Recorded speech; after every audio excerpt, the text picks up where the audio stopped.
constitucionalistas, nós vamos dar continuidade agora aos nossos estudos. Falaremos agora de uma matéria que é quase que 100% decoreba. Depende muito de leitura de lei, leitura da lei, lei seca, não adianta. Não dá para fugir, não dá para correr. Tem que ler, reler e triler, que é o quê? É a organização dos estados. Principalmente, é o que mais cai em concurso público, é o quê? São as competências do estado. Competência da União, competência do estado, competência do distrito, do município. Então, isso cai demais em concurso público e é a letra de lei. Não precisa o que ficar inventando. O máximo que as bancas gostam de fazer, a FGV gosta muito de fazer, é narrar ali uma história e perguntar se era competência daquele prefeito ou não era, se era competência daquele governador ou não era. Então basta que você grave a letra de lei. Nós vamos pegar aqui uma parte introdutória e tentaremos facilitar o estudo, mas de antemão já adianto, letra de lei. Sem mais delongas, vamos ao nosso material. Organização do Estado.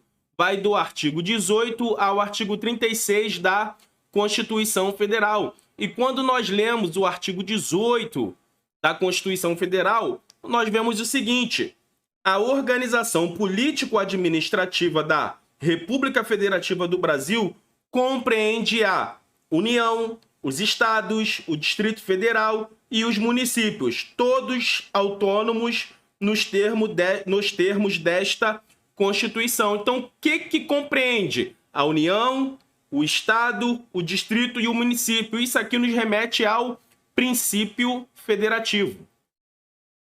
Ao princípio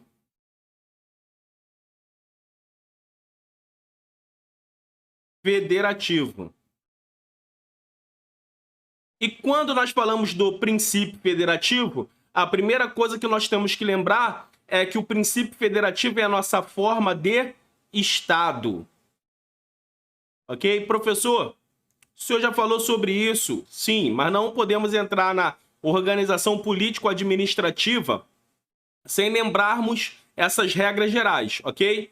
O princípio federativo é a nossa forma de Estado. E eu sempre deixo aqueles macetes para que você não venha esquecer. Ó, princípio federativo. Federativo. Olha aqui, ó. Fe é a nossa forma de Estado. Qual é a forma de Estado? É o princípio federativo. Ok? Pega esse bizu que ele vai te ajudar a não errar uma questão boba. E as pessoas acabam confundindo aqui e acabam perdendo uma questão que não dá para você perder, ok? E a forma de Estado, e essa forma de Estado, ela nos remete ao quê?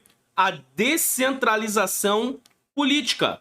Então, ela nos remete à descentralização política.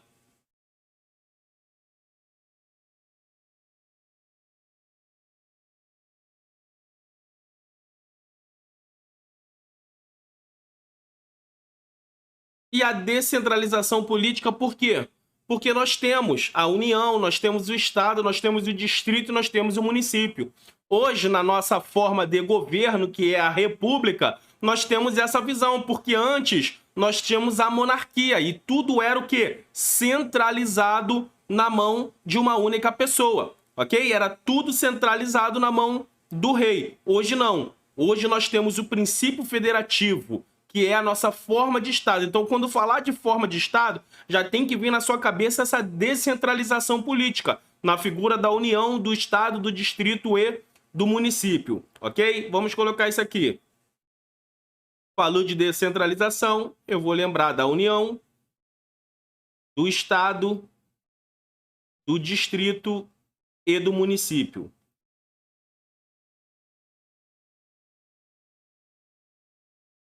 União, Estado é o nosso Distrito Federal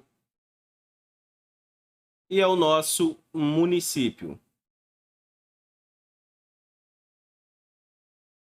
Ok? Então, esse é o primeiro ponto que nós temos que saber. Mas lá no caput do artigo 18, ele começa falando assim: a organização político-administrativa da República Federativa do Brasil. Então você tem que saber que a União, o Estado, o Distrito e o município, a soma deles é o que causa a nossa República Federativa do Brasil, ok? Então, se eu fizer a soma da União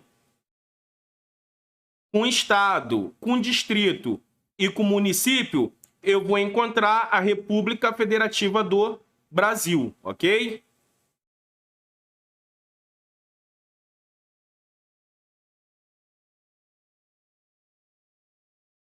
Então, se eu fizer essa soma, eu vou encontrar a República Federativa do Brasil.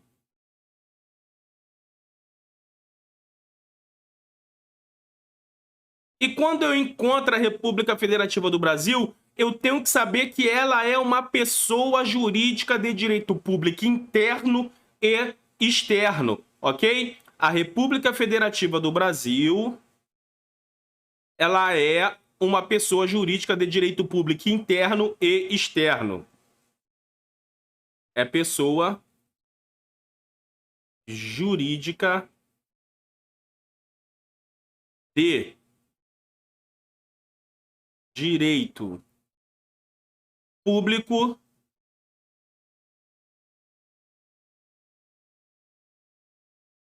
interno e externo. Então aqui já começam algumas pegadinhas. Por exemplo, é correto afirmar que a União tem soberania? E aí, constitucionalista, é correto ou não? É correto afirmar que um dos entes federativos tem soberania? Algum dos entes federativos tem soberania? Não, nenhum ente federativo tem soberania. Quem tem soberania é a soma deles, é a República Federativa do Brasil, ok? E nós vamos anotar isso aqui, porque isso aqui chove em provas e o aluno ainda erra isso aqui, ok? Vamos lá, ó. Os entes federativos, a União, o Estado, o Distrito Federal e o município não tem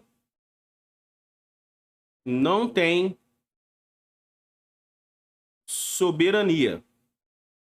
Ok? Eles não têm soberania. Sim, professor, eles não têm soberania, mas quando eu vejo lá a União fazendo, quando eu vejo o Estado, Distrito, porque eles podem legislar, porque eles têm algum tipo de competência, porque eles são dotados de autonomia, ok? Vamos lá. O que eles têm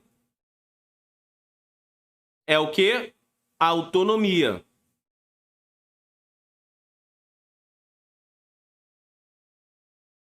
Ok? Esse é o ponto básico que cansou de cair em concurso público. É correto afirmar que a União é dotada de soberania, enquanto que o Estado, Distrito e Município são dotados de autonomia. Então, não.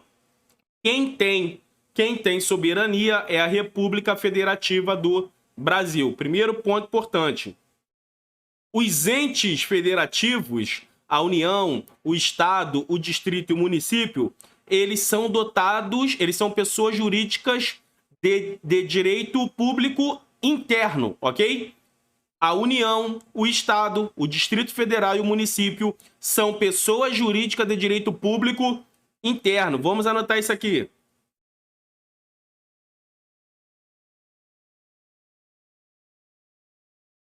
A União, o Estado, o Distrito Federal e o município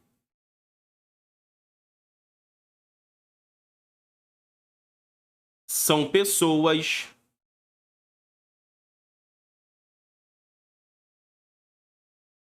jurídicas de direito público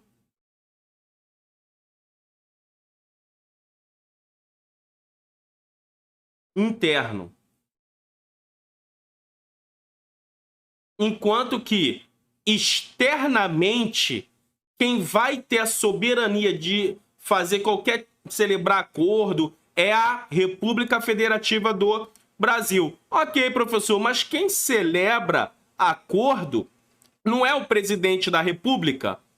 Se o presidente da República não é da União, calma, calma, que isso também é pergunta de prova.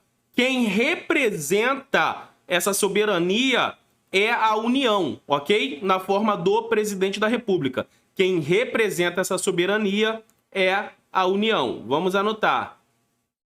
Vamos anotar aqui, ó.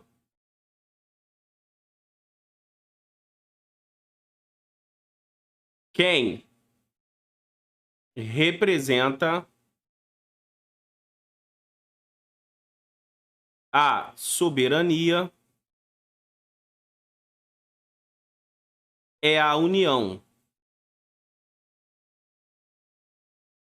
Então, quando vocês verem o chefe de Estado celebrando qualquer acordo com outros países, ele está fazendo isso em nome da República Federativa do Brasil, porque ele é uma pessoa jurídica de direito público interno e externo, a República Federativa do Brasil. Mas quem representa essa soberania é a União. Então, cuidado, vamos concatenar as ideias aqui. A União, Estado, Distrito e Município, eles têm autonomia. Autonomia para legislar, autonomia para administrar, ok? Eles não são dotados de soberania. Quem é dotado de soberania é a soma deles, que é a República Federativa do Brasil. Mas quem representa essa soberania é a União na figura do presidente da República. Até aqui, tá tranquilo? Até aqui, coisas que nós já batemos, é bom para ressaltar. Beleza?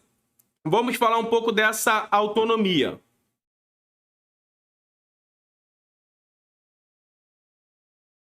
Vamos falar um pouco da autonomia. Essa autonomia, eles podem fazer o quê?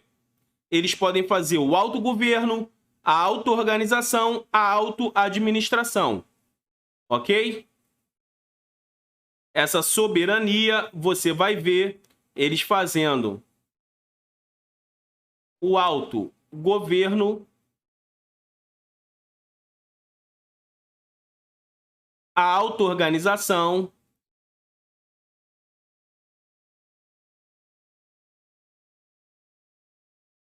e você vai ver fazendo a auto-administração.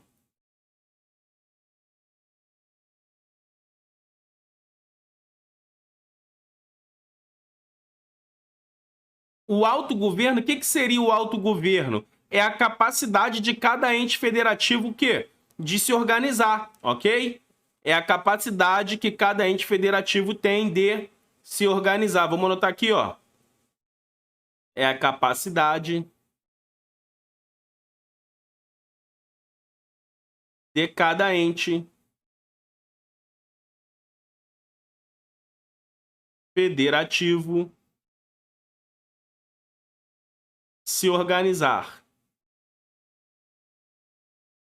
Enquanto que as respostas dos outros são basicamente a mesma coisa. O que é auto-organização? É a capacidade que cada ente federativo tem o quê? De auto-se organizar através de leis, através das próprias constituições, ok? Então aqui é basicamente a mesma coisa. É a capacidade de cada ente federativo de o quê? De se auto-organizar.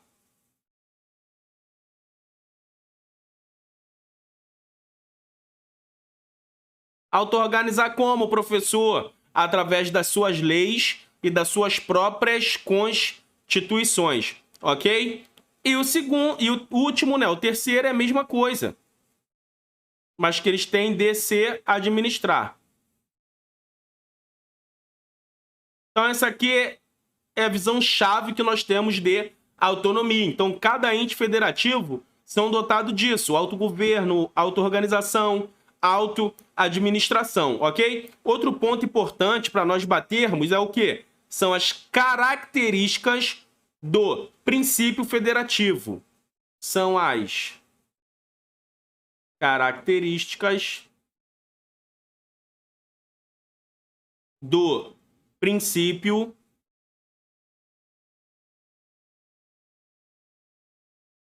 federativo. E quais são essas características do princípio federativo? Nós temos uma característica conhecida por formação e nós temos uma característica conhecida como cláusula pétrea, ok? Vamos ver sobre a formação.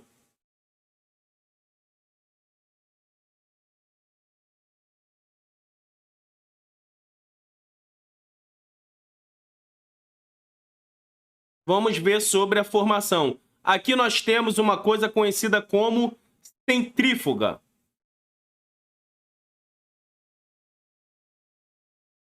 E o que seria essa formação centrífuga? Quer dizer que o poder sai de dentro para fora, ok? Isso aqui é um movimento da física. Lembra disso aqui, ó. De dentro para fora. E como é que eu posso desenhar aqui para te explicar? Aqui existia um rei, ok? Aqui existia um rei. E aqui eu tinha os estados. Ok? Eu tenho um rei com os estados, municípios. O que esse rei fez? Ele pegou parte da sua soberania e distribuiu para os estados. Ele distribuiu. Ele foi distribuindo parte da soberania dele. Então, esse movimento ficou conhecido como uma formação centrífuga, porque saiu de dentro da mão de um rei que centralizava para fora, diferentemente do parlamentarismo, ok? Lá nos Estados Unidos, por exemplo, foi ao contrário. Aqui estavam os estados e aqui estava o presidente. Então, o que eles fizeram? Eles eram dotados de soberania. Eles pegaram parte da soberania e deram para que uma única pessoa pudesse tomar conta de tudo. Então é por isso lá tem estados que têm pena de morte e tem estados que não têm. Diferentemente do Brasil, que é uma lei federal. Todos os estados têm que observar essa lei federal, porque ela é de âmbito geral, ela é de âmbito nacional. Mas por quê? Pela característica da nossa formação, que é uma característica centrífuga, ok? Então, muito legal você conhecer isso aqui, você saber isso aqui. Isso te ajuda na hora de analisar, então grava essa formação, entenda essa formação, que na hora de você analisar algumas coisas, isso aqui vai te ajudar, ok? Eu também tenho por, que basicamente é a mesma coisa, tá? Por desagregação.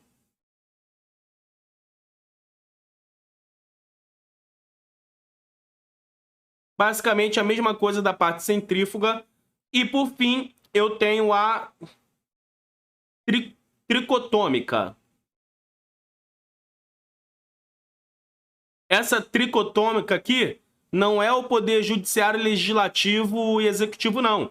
Ela é de âmbito regional, ela é de âmbito geral, ela é de âmbito local, ok? Eu tenho três aqui, ó. Eu tenho de âmbito geral, eu tenho de âmbito regional e eu tenho de âmbito local. Professor, mas se são os princípios federativos e nós vimos que tem a União, Estado, Distrito e Município, essa característica aqui tem só geral, regional e local. Calma que nós vamos ver sobre o Distrito Federal, mas já te adianto que o Distrito Federal ele fica entre ali o regional e o local. Ele faz coisa de âmbito regional, que seria os estados, e ele faz coisa de âmbito local, que seria os municípios, ok? Nós também temos uma segunda característica, que seria o quê? É uma cláusula pétrea. Nós sabemos que o princípio federativo é uma cláusula pétrea.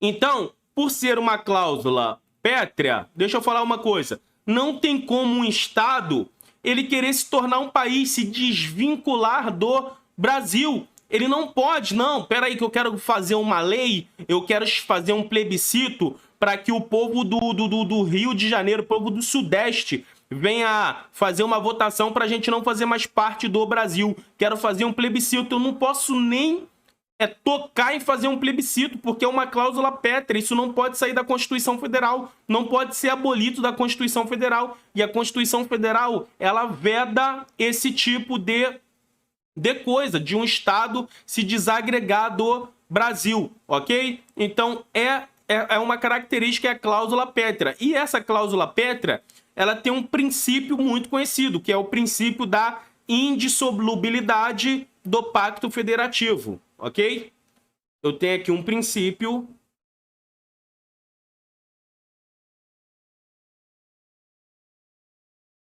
Grava esse princípio. Princípio da indissolubilidade